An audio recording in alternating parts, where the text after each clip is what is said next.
Telefon, vartti tekemässä töitä, ottamassa käskypäälliköltä, täyttämässä hyllyköitä, siivoamassa myymälöitä, ei tuo menomaita, en mä palvele lampaita, ne on kaikki nynneröitä. Se on asialaita, äiti puheenaihe vaiha, en oo se äijä, joka vaihtaa mummoiden vaivat, vaan se, joka vie lapsena mummos käsilaukun, et saanutkin hyppäsi viemäri, kuuli käkinaulu. Aina joskus tulee vaihe, kun mä olen nälissä, sitten muista paistaa rotia, onhan mä viemäreissä postataan ja siellä me myös kuksito. Ei olla nouse ylös, vaikka tulisikin tarjouksia. Laita pääskeli, ei sun jutuis ole perä. Viihdytään viemäreissä, se haisee jo sun nenä. Siellä me ollaan suojassa eikä koituneita. Tilaat ja meidän soundit on dementoituneita. Viemäreissä viemäreissä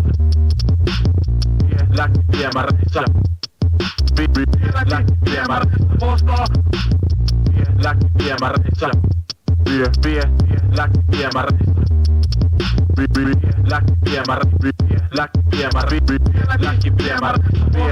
viemäreissä Pysytään visusti siellä syvällä, missä valo ei paista. Sama niinku ennen vitut laista. Vittu teistä